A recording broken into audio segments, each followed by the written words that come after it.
Hey, this is four-time Black Belt World Champion Dominica Obelenite. If you guys are looking to level up your jiu-jitsu game with awesome jiu-jitsu courses on mindset, strategy, and beyond, make sure that you guys check out BJJ Mental Models Premium. I myself have a course up there, so make sure you guys check it out. Let's get you guys on that next step in your jiu-jitsu journey.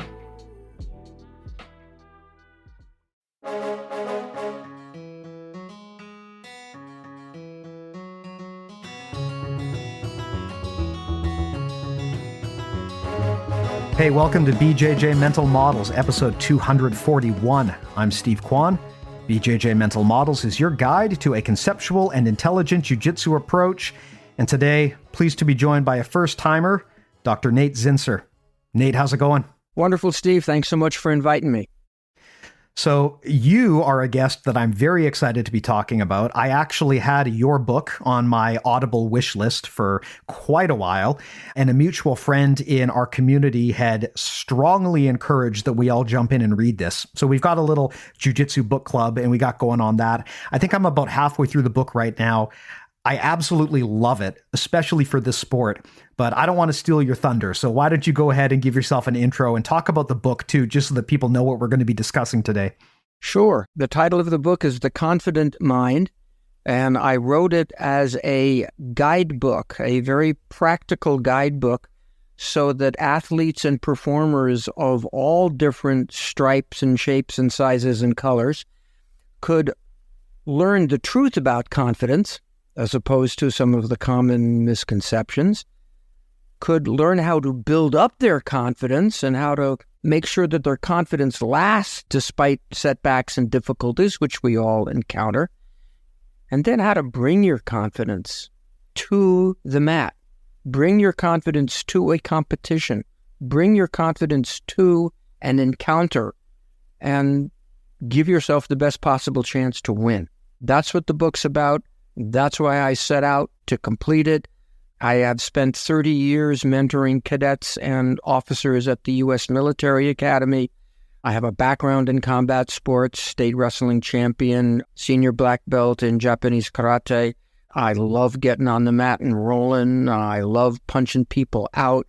So the opportunity to interact with a fellow martial arts crowd is really great. Thanks a lot, Steve. I'm loving this already. Awesome. Well, thanks so much for coming by. Like I said, I absolutely love the book. I love how actionable and practical it is.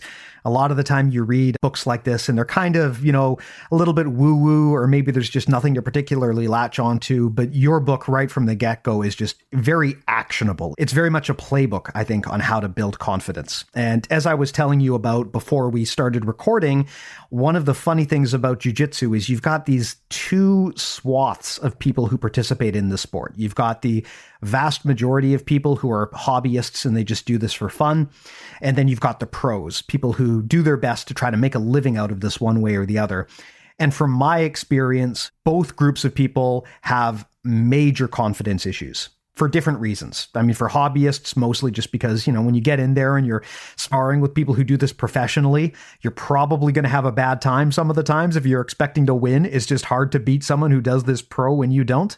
But even the pros often battle with this a lot. And I've had many behind the scenes conversations with pros, and even some on the podcast here where they've been quite open about their battles with confidence.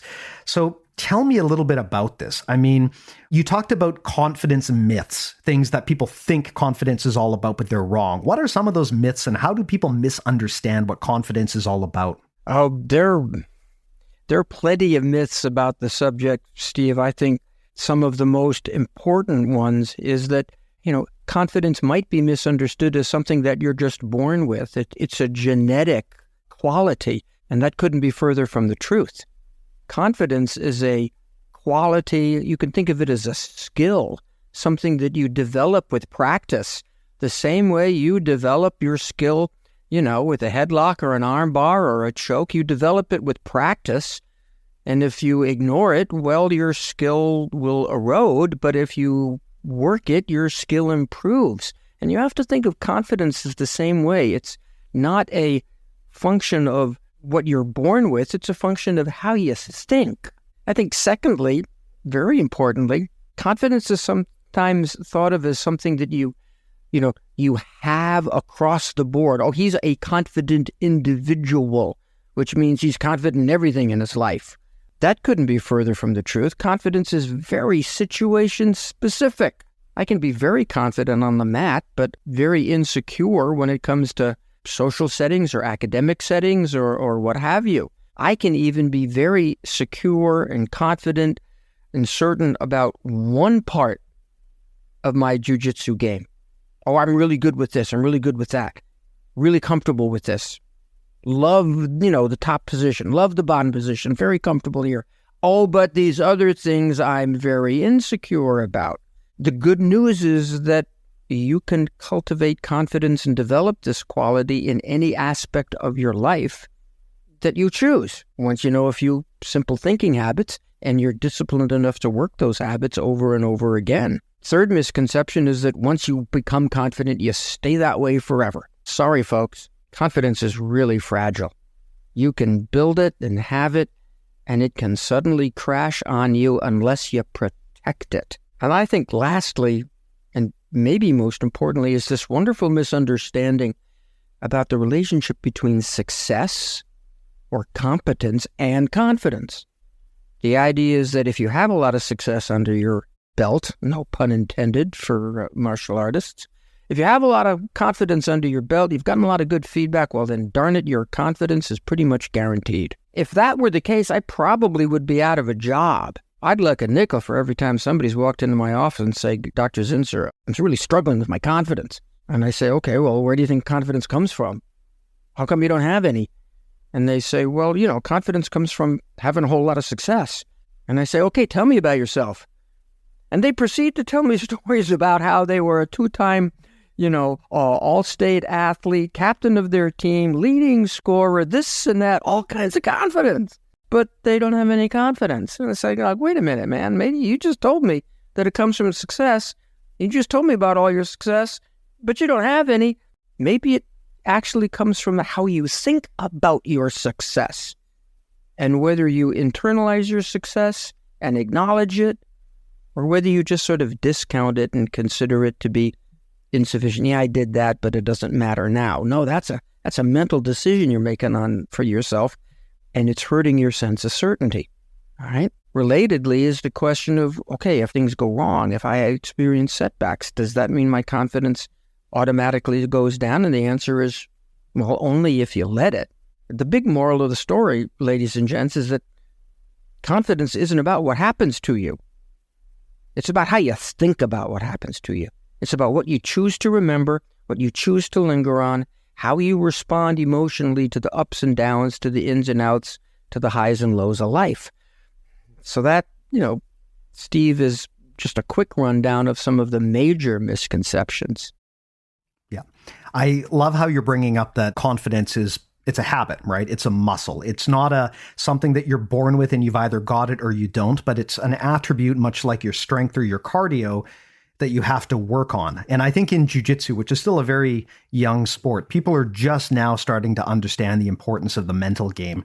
A friend of mine who's been on the show before is Nick Perler, the head coach at Perler Wrestling Academy, which is one of the biggest wrestling academies in America.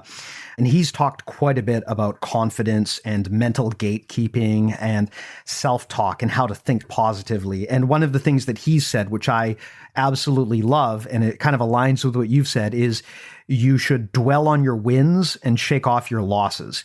And that's a great way to think of yourself. And I think probably just the straight opposite of how most people evaluate themselves. Yes. Yeah, I couldn't agree more. There are social forces in our culture, which, as you put it, really encourages us to hang on to the memory of setbacks, failures, losses, etc., under the mistaken impression that somehow that is going to fire us up and motivate ourselves to try harder and try better. I would urge anybody listening to this podcast to honestly ask yourself a question. What makes you more excited to go out and work on your skills or work on your strength, work on your cardio? What makes you more excited about that? Thinking about your losses, your setbacks, your inadequacies, your imperfections, or thinking about your wins, thinking about your progress, thinking about an exciting future that you want? I think that's a pretty easy question to answer. If I think about what I want more of, well, I'm more inclined to go after it. If I think about, oh gosh, I got beat, I let this go, and I start beating myself up, I'm going to be actually less energized, less motivated. But unfortunately, that cultural, social messaging exists. And ladies and gentlemen, let's fight against that and let's come out on top of it. Well, let's put a finger on where that comes from. I think, now granted, I am at the point now where I'm into my 40s and I can start talking like an old guy. So I can say, back in my day, we didn't have things like social media. And I think social media is a big part of that. It is very easy to get just a totally misconceived understanding of what people's lives are like based on how they choose to curate themselves on social media. I've been under the impression that that's probably a big part of where people's confidence is shaken, right? You look and you see other people put their life highlight reels out there. Your instinct is to compare that to yourself, and that's always going to make you feel bad. I would want to hear from you as to whether there's any other triggers or things that you've identified as just places that, you should avoid because they tend to hurt your confidence in your mental game. Well, you're dead on that social media does have the risk of comparison, constant comparison to somebody else's idealized life. We have to realize that social media isn't necessarily reality. It's like you say, it's highly curated. It's managed, It's not the real thing. Way before social media, there was still this theme in, American middle-class culture. Work hard, pay attention to your weaknesses, and you're eventually going to succeed. Okay, now, there's a certain truth to that, but that's not the whole enchilada. That's not the total solution, What I refer to as a workhorse mentality, that ability to, get your butt out of bed and get to the gym and get to the mat and do your work, well, yeah, that you got to be a good workhorse. That builds up your physical skills. That basically gets you to the starting line of a competition or a performance. In order to be as good as you can be in that competition or in that performance, it's time to step aside from the workhorse mentality. I got to put in the reps. I got to become good. Now you have to shift to more of a racehorse, for lack of a better term. I'm as good as I can be. Let's go find out how fast I can run, how hard I can hit, how slick I can be on the mat. But we don't necessarily teach that shift of consciousness. We teach work hard, work hard, work hard, work hard. And then when you're done with your performance, really emphasize to yourself where you messed up, really think about your corrections, and don't spend a lot of time thinking about the progress you made, the good moves you had, the good points that you made, because that's just going to make you complacent and lazy. Nothing could be further from the truth. Yeah. Something that we've said on our podcast before is we've told people that they should prioritize the building and the maintenance of good habits over the chasing of results. Mm-hmm. Results can be ephemeral, and they don't always tell the whole story. I mean, if you go into a top-tier jiu-jitsu competition, there might be 100 other people in there competing with you for that championship. It's a zero-sum game. Only one of you is going to walk away. So that means, if 100 people go in, 99 are going to come out disappointed. And if your entire identity is wrapped around, I have to get that result, you run the risk of popping your confidence bubble. You might go in confident because you expect to win, but then what happens when it doesn't go your way? And look, statistically speaking, even if you're an incredible athlete, it's never going to go your way 100% of the time. And where I think you want to avoid being is one of those athletes who looks unkillable and unbeatable until their confidence shatters, and then they're just never the same, right? And I think about that a lot, and I would want to know your thoughts on this. How do you preserve and maintain your confidence even when you might not have that gold medal to your name? Well, yeah, I think the perspective that you described initially is really, really important. Do you define yourself solely by your competition victories?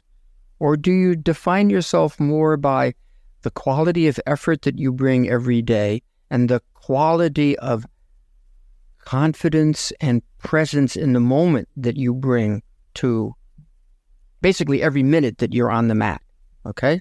Like you say, there's only one gold medalist, but you can be extremely proud of how well you competed.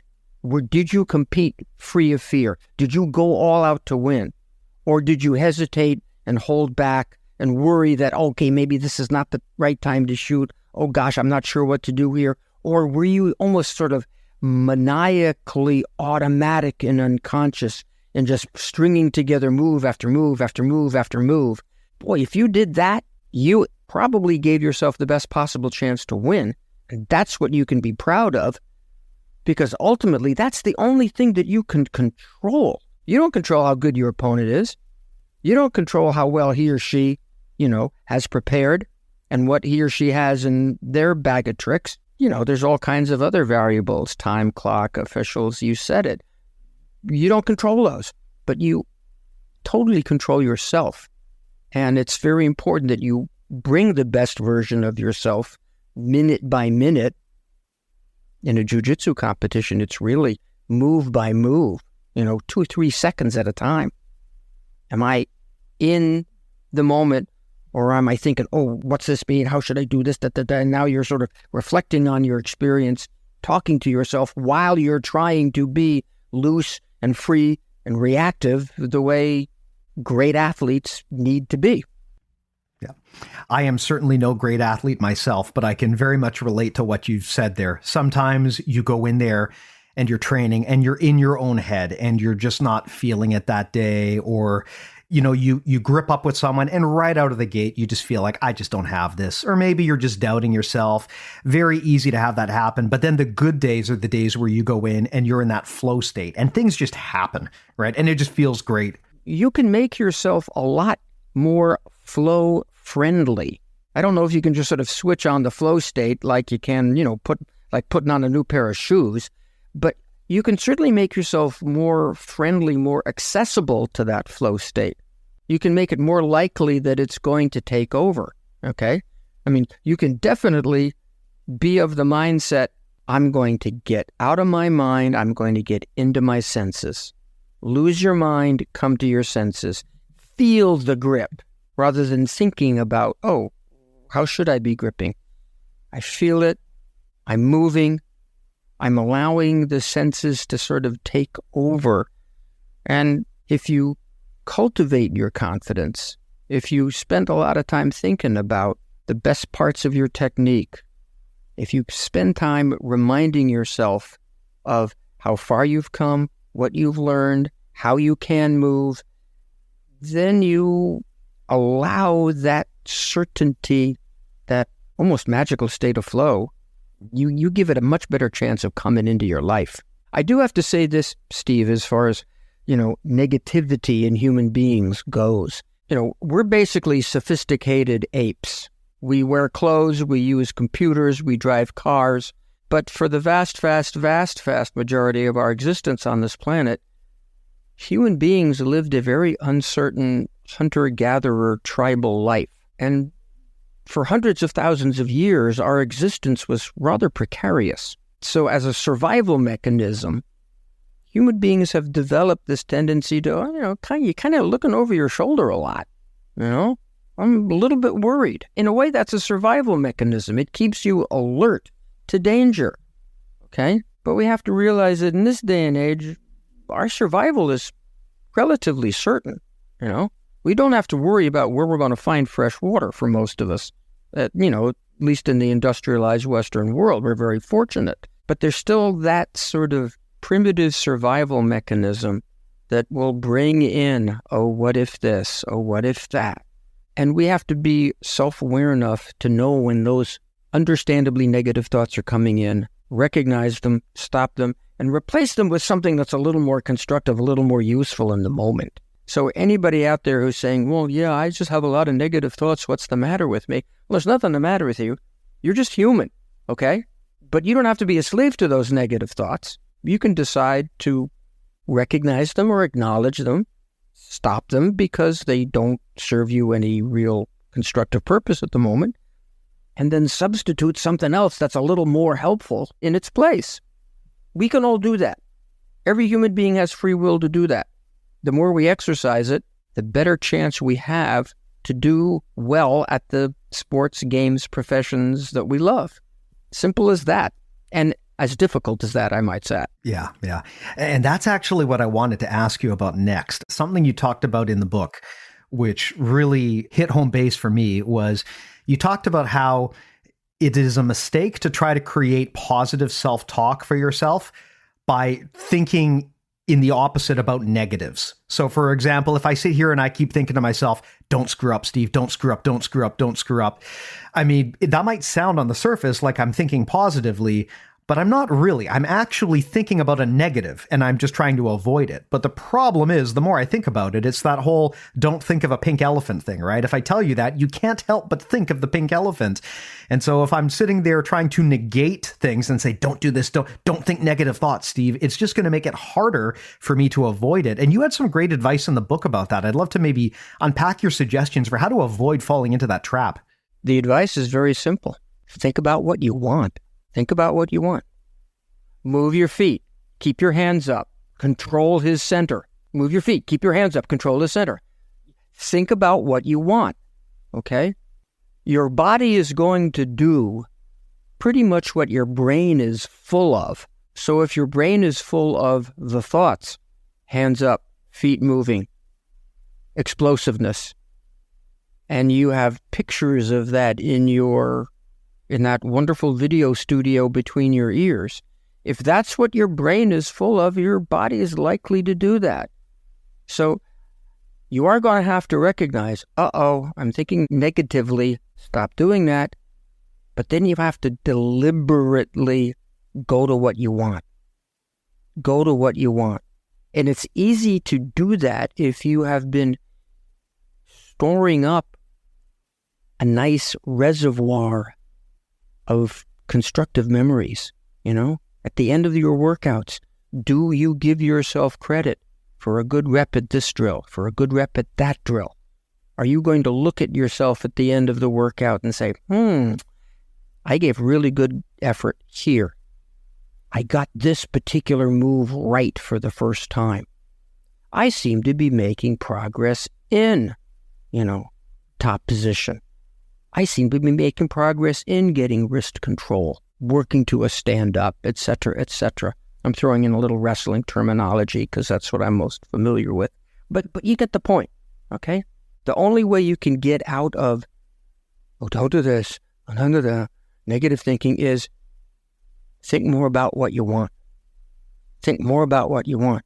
And I can't tell you, Steve, how many times just that simple as advice has changed the lives of competitors in the sports world, in the medical world, in the business world. Think about what you want. Reflect on effort, success, and progress, because your body delivers, your body gives back to you that which your brain is full of. Fill your brain with what you want more of.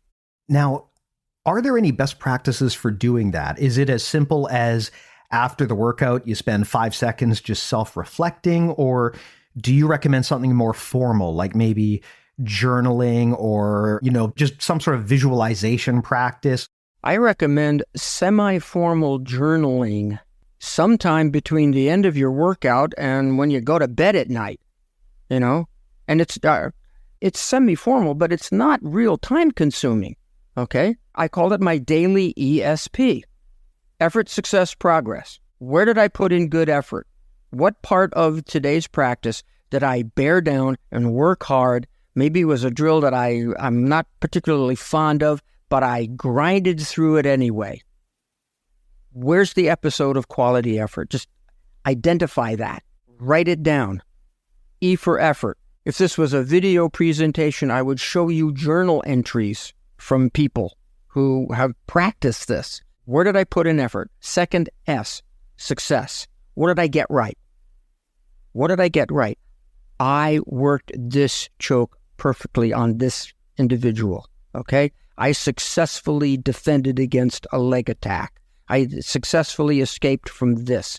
Even if it's a small thing, it's still a success. Take note of it. Again, that is what you want more of, isn't it? Of course. And thirdly, P for progress. What am I getting better at? What parts of the game or what attributes, qualities do I seem to be getting at based on what happened today and maybe what happened yesterday and the day before? Daily ESP, okay? And for all of you out there who are thinking, well, that's just letting yourself off the hook, Doc. You're not being tough enough, mean with yourself. I'll say, okay, you can take ESP and go to ESPN, N standing for next, meaning what are you going to get after next time you're on the mat? What little thing is sort of itching you? You know, you got a little fire under your butt because I want to get that guy with that technique, or I want to get better at this. So you can go ESPN as a way of reflecting on any given practice session, any given workout. That's how you kind of build up this reservoir of confidence-building thoughts. And if you want to, you can take the same process and execute it within the practice session, within the workout. Because you're going to go and you're going to warm up and you're going to do a drill and you're going to get a bunch of reps in a drill. And then it's time to change to another drill. Well, why don't you just reflect on the reps of the drill that you just completed? Single out the best rep. Single out that best rep and linger on it for just a second as you transition from the end of that drill to the start of the next drill. Do the next drill. The end of that drill, this is literally a 2 to 5 second reflection. What was my best rep? Yeah, I got that. Okay. Again, that is what you want more of. You know? And, you know, the educational literature is pretty clear about this. You know? What you think about, what you take away from at any given experience is going to linger with you and is going to have a powerful effect later on. So filter each drill within practice and then filter the whole darn practice with the ESPN format. And that is a way of effectively managing your memories. So you collect, like I've been saying, this sort of storehouse or repository of quality, constructive, energizing thoughts. Nice, nice. I really like that example because in addition to building confidence, you're talking about something that's going to set you up with that Kaizen loop where you're always looking at what you did and trying to figure out how can I continuously improve and be better next time. So it kind of serves a few different masters there, and there's a lot of reasons to do something like that. Absolutely. We are going to set ourselves on a constructive loop or a destructive loop because everything we think affects our emotions. Our emotions really affect our bodies. Blood flow, muscle tension, hormone production, and everything we do as human beings, we do within our bodies. Even something as, precise as typing a keyboard or taking a physics exam, we do it in our bodies. And you're either going to be on a successful loop. I'm thinking constructively, so I feel a little at ease. That opens up my body, that relaxes my muscles, that stimulates the blood flow. Hence, I have the best possible chance of doing well. Or I'm going to be thinking, I'm going to be worried, I'm going to be doubting myself, I'm going to be anticipating disasters. That creates an emotional state of worry and doubt. That is going to tighten the muscles, reduce the blood flow, shrink the vision down to tunnel instead of open wide. That contributes to suboptimal execution. You're going to be on one or the other of those cycles. And the only question is, which one are you on most of the time? And which one are you on when it matters? When you step onto the mat to deliver. Take your pick, folks. Well, here's something else I want to ask you. I mean, you talked about the importance of reflection and building up that kind of mental piggy bank of confidence and accumulating those good thoughts, reflecting on those good thoughts. That's mostly a reflection on things that have already happened. But I know that another thing that you mention in your book is the idea of affirmations of things that maybe haven't happened yet, but that you would like to happen. And you hear these affirmations a lot, like, I am a world champion. Well, maybe I haven't won that world championship yet, but I want to be. And so I create these affirmations for myself. Where do you stand on those affirmations where you're kind of visualizing something that has yet to pass? Is that a valuable practice too? It's a very valuable practice in a couple of ways. We all tell stories about ourselves to ourselves. We all have opinions, beliefs, expectations. We all have a sense of, I'm good at this, I'm not good at that, I'm slow in this situation, I am very effective in that situation. Those stories that we tell ourselves basically serve as bars to hit. They dictate energy and effort and enthusiasm. I mean, you ask any kid, well, what's your favorite, what's your best subject in school? Oh, I like math. Okay. Which means that kid is going to bring a lot more energy to math assignments than she might to, writing an English essay or something. All right. And the quality of effort that you bring is going to have a heck of a big impact on the results that you achieve. So the results that you achieve, which are a function of your effort, which is a function of your expectation and your belief, those results then become just a bare reflection of the belief that you started. This is called a self-fulfilling prophecy in, psychology and sociology talk, and it operates in all of us all the time. Moral of the story is, how about thinking about what you want as if you already have it, even if you don't? If you're not effective, say, with a front headlock or a particular takedown, why not tell yourself, my headlock works this way. I am quick on my feet. Why not talk to yourself about what you want? Because that kind of sets a new bar for yourself, and it encourages you to bring a quality level of effort and energy to that activity, which is going to make improvement in that activity all the more possible. So just by talking to yourself about what you want in the present tense, in affirmative language, is very powerful. And then when you attach to it, a picture, an actual vision, I can see that. Oh, and I can actually feel my body moving in that way. It takes a little practice to get that in some situations. But if you're thinking about what you want, you're telling yourself about it, and then you're engaging that wonderful capacity of imagination that you can have a powerful impact on your body. I could get any member in your audience to start salivating seriously by getting them to think in detail about their favorite, dessert and how wonderful it tastes when it gets in your mouth. And wow, now my mouth is watering. And well, wait a minute, there's nothing in your mouth that's stimulating your salivary glands. It's just your own thoughts. Your thoughts actually change your nervous system and change your body in so many ways. So why not take advantage of that? I want to envision scoring points here. I want to envision getting out of that situation. The more I do that, the more I actually constructively work with the neural patterns that direct that skill. How far you can take this, we're just scratching the surface. We don't know how far we can take this capability. We've really only acknowledged it, for a couple decades now in Western psychology. Let's keep doing this. Well, let me ask you a follow-up to that. Something that I know a lot of people struggle with when it comes to those kinds of affirmations and visualizations is, to some people, they'll say, it feels like I'm lying to myself. Or if they share it publicly, they'll say, it feels like I'm lying to people around me and it feels disingenuous. I mean, to give you an example, obviously, if I'm just thinking of inside my own head. I mean, if I sit here and visualize, I am a world champion, right? To some extent, that is a degree of self-delusion.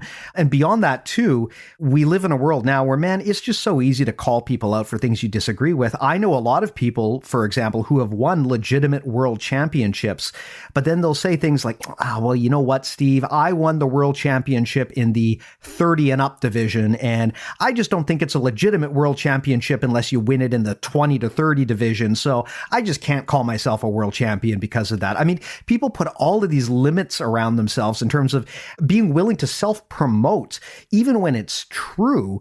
So I know that when it comes to visualization, things that are not yet true, people sometimes really struggle with that because it feels like they're lying to themselves. But how do you help people who have that kind of limiting belief when it comes to affirmations? I work with people gradually to think about maybe what the next step in their development or progress might be, to affirm that. Little kids can be wonderfully creative. Oh, I'm going to be an oceanographer.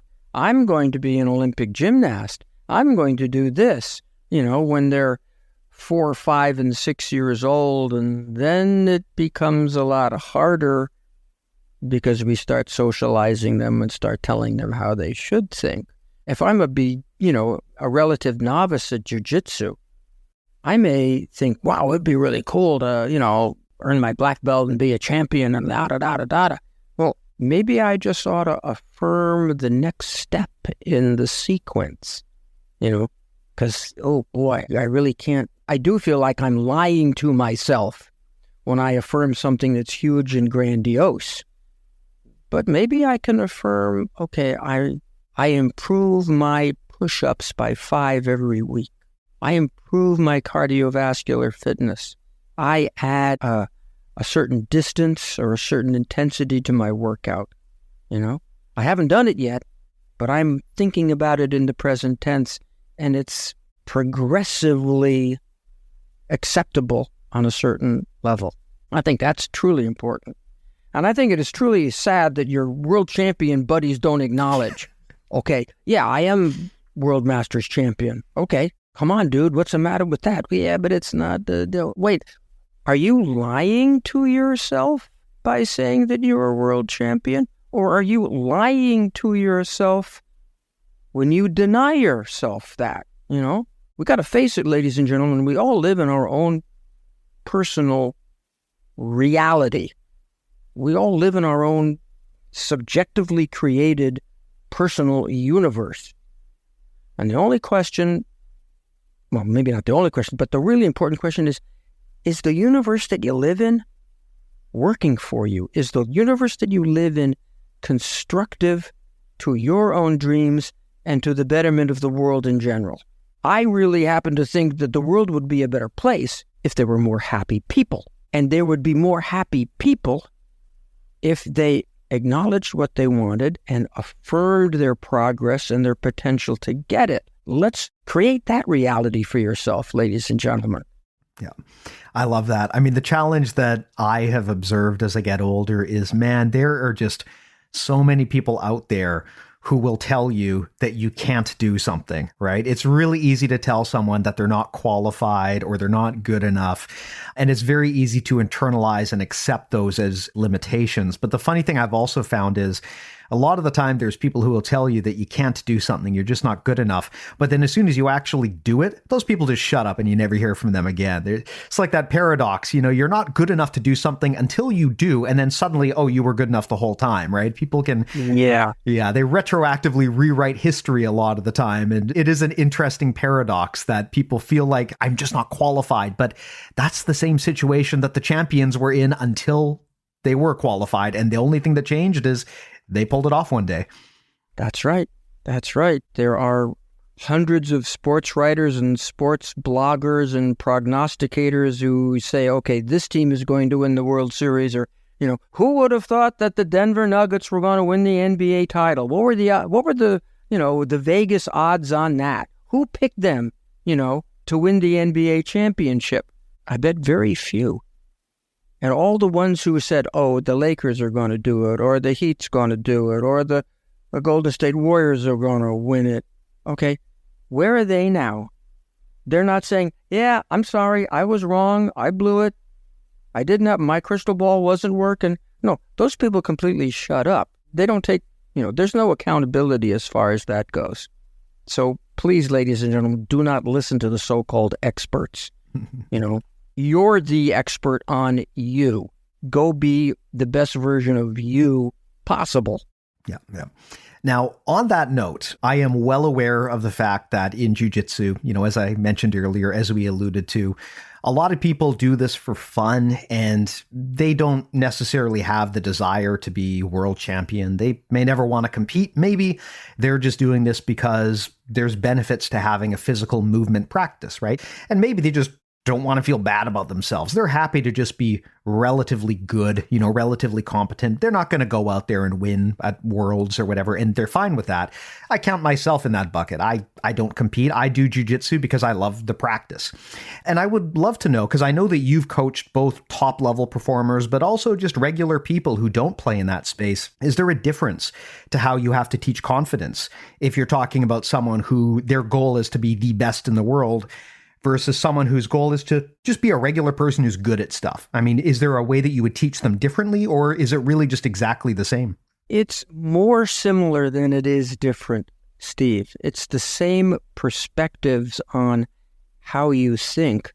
It's just the difference is I would say the degree of urgency and necessity that we're talking about. If you're trying to get into the National Football League, you better be very serious about your skills. If you want to play weekend touch football, you don't have to be quite as serious about it. I think if you want to enjoy your touch football experience to the full degree that you could, well, let's go in there and let's be somewhat aggressive. Let's be confident. Let's immerse ourselves in the moment. That makes recreation wonderful. But if, again, you're going to really compete at a high level, then just as you build your physical and technical and tactical skills, you better be building up your ability to feel confident, to bring concentration at the moment of truth, and to be composed in the heat of battle when things go haywire, which they typically do, let's face it. So I think it's very much the same skill set. It's just different in the degree to which, the extent to which you apply it. Yeah. It's just interesting because I kind of see both sides of these different worlds. And, as someone who works a desk job, look, I mean, of course, everyone who does this, they want to put forth their best effort. But at the end of the day, there is not a requirement that only one person can succeed. You can have a whole bunch of different companies, all of which compete against each other, and they can all be successful. There's no rule saying that only one person can succeed in the world of business. Whereas if you look at a competition, by definition, there very much is that rule. You don't go to your office and find out that your boss has lined everyone up, given one person a gold medal, and said the rest of you are a bunch of losers. But at a competition, that is by definition exactly what they're doing. And I've always thought, man, that's got to be tough because there's only one person who can win. Whereas if you are, I guess, a quote unquote normal person leading a normal life, you don't have that restriction. There's a lot of different ways to succeed. And I've always thought that that's got to be hard for people who choose to make a living out of being a competitor. Because, yeah, there's only that one spot. There's only one person who can truly be the winner. And that's very different from, I think, what happens in regular day-to-day life. Yeah, but you make a great point. Even those people who are competing, and there is only one gold medalist, in the Olympics, there's only one Super Bowl champion. There's no guarantee that that's going to happen.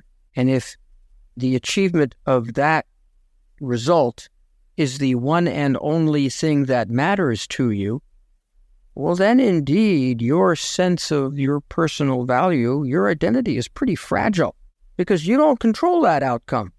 How about defining yourself, not so much by whether you make that team or achieve that gold medal or win that Super Bowl? Why don't you hang your identity on the quality of effort that you bring to the whole journey? You do control that. You can be really proud of yourself, the way you went about your business, the way you trained, the confidence and intensity that you brought to the competition. You can be proud of that. You can win that sort of inner game. When you do, you have your best chance to win the outer game, what the scoreboard says, what the win-loss record says at the end of the season. But if your entire sense of yourself, if your entire identity is solely linked if you put all your emotional eggs in that one basket, you're asking for trouble, because you are more than just a jiu-jitsu competitor. I would have said this to, professional athletes competing at the highest level. You are more than just a football player, a hockey player, a world-class marathoner, an Olympic bobsledder. You're more than that. You're a wife, a husband, a father, a mother, a sister, a brother, a community member. You have all of these things. There's more to life than just your competitive success. Not that I'm undervaluing competitive success, because it is great, but it's not the only thing. And we got to be careful about that. We got to remember that, ladies and gents.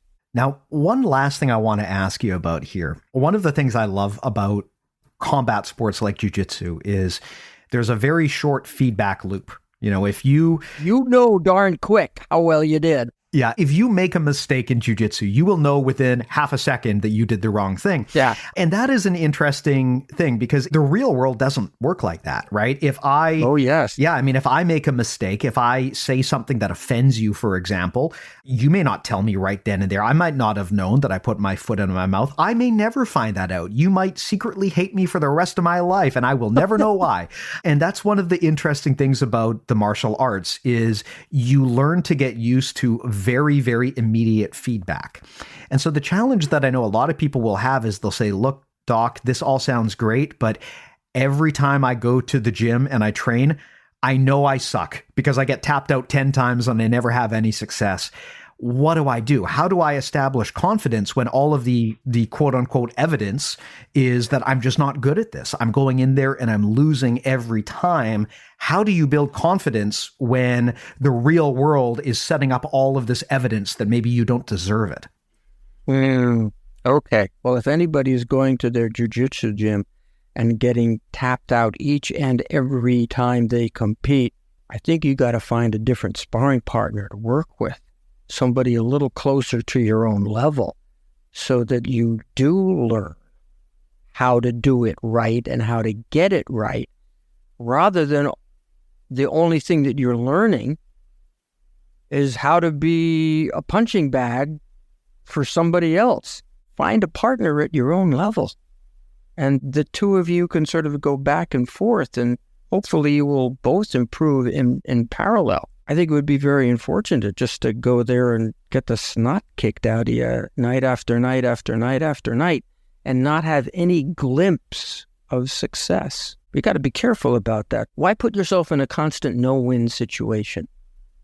Maybe there's a different group, or maybe there's a different opponent that you can work with, or maybe you can handicap some of these other guys who have probably been going to the gym a lot longer than you, and they've got some experience, a greater experience level. That's why they're beating you. Maybe there's a way to handicap them.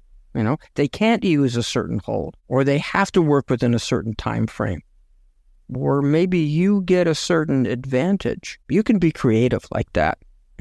There is so much to be gained with a combat sport martial arts experience. There's so much to be gained. Let yourself get it. Okay, however much you have to. I remember years ago, I was in charge of a karate dojo at the University of Virginia in their club system. And there was a woman, a friend of one of our members, who was a hemiplegic. She was confined to a wheelchair. But she was still fascinated by martial arts. How could we work our training system to accommodate her a little bit? She had to stabilize one of her wheels with one arm while blocking and striking with the other one. You can be creative with these things so that everybody has a chance to grow. And I really think that's what martial arts are all about. It's funny. You bring up a very good example, which is that people tend to, especially new people, they'll walk in there and they'll pick the biggest, meanest, angriest, most experienced person in the gym, and then they'll just get smashed. And then they'll say, why can't I beat them? I'm not good enough. Well, that person's maybe been training martial arts their whole life and you started last month. That might be part of the reason why. You have to, like you said, find those training partners who will challenge you, but where you realistically, you're at least in the same stratosphere. Yeah. It's funny, I went to a seminar a while back, and I won't name names, but at the end of the seminar, they did a Q&A. And one of the people there expressed frustration and said, I train with this guy, and no matter what I do, he always out wrestles me. And it's really demoralizing, and I can never win. I just get thrown around.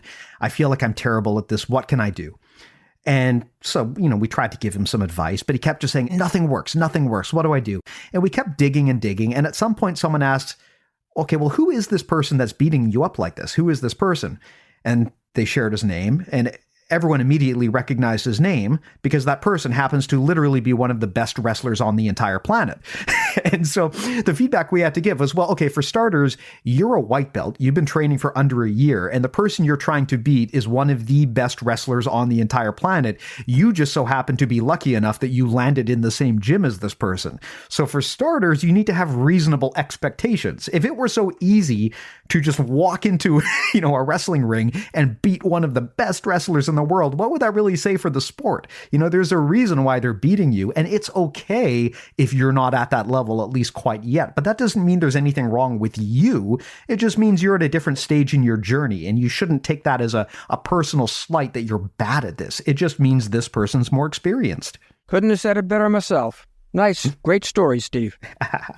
Well, hey, I know we're kind of getting to an hour here. Nate, before we tie this up, was there anything you wanted to share or talk about that we didn't get into yet, which you think would be useful?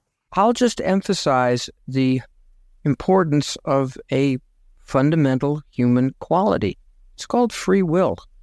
You can think about whatever you want. This is the last of human freedoms. And some of the most inspirational stories in human history are about people who maintained a constructive, affirmative state of mind despite being a prisoner of war, unjustly incarcerated, a accident victim, combat victim. People have suffered tremendous physical pain, yet they have been able to maintain sovereignty over the moment. They have been able to choose their attitude, and even though something terrible has happened, they don't feel sorry for themselves. They feel they're going to have a great life. And we all have that free will, that human freedom. Let's exercise it for the betterment of one and all. Fantastic. Well, hey, if people want to learn more, I'll go ahead and plug it. I definitely recommend The Confident Mind by Nate Zinsser. I'll put a link in the show notes to make it easy for people to find it.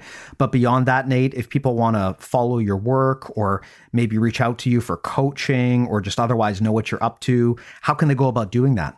There is a natezinsser.com through which hundreds of people have contacted me over the last, ever since I set it up a little over a year ago. Feel free, ladies and gents, bring me questions. If you're curious in coaching, we might be able to set something up. Awesome. And I know that's a possibility because, like I said, one of our mutual jiu-jitsu friends actually connected me with you. So I know that that's a service that's benefited a lot of people. Like I said, I'll put those links in the show notes just to make it easy for people in case they're not sure how to spell the name. I'll also put a link to our stuff, bjjmentalmodels.com. Everything lives there, all 240-something episodes of the show, plus our newsletter, plus our amazing premium service. I definitely recommend people check out our premium service if you haven't already. There's some amazing coaching opportunities there. If you're looking for feedback from really high-level black belts that you don't normally have access to at your gym, this is probably the best and most economical way to get that. So again, everything's at bjjmentalmodels.com. I'll put a link to that, plus all of Nate's stuff in the show notes. But Nate, thanks so much for coming by. I was really looking forward to this chat all week, and it definitely delivered. So really appreciate having you on the show. Thanks for the time. Thanks for the opportunity, and my best to all your listeners. Yeah, best, same for me. Best to everyone out there. Thanks for the time and attention, and we'll talk to you next week. Take care.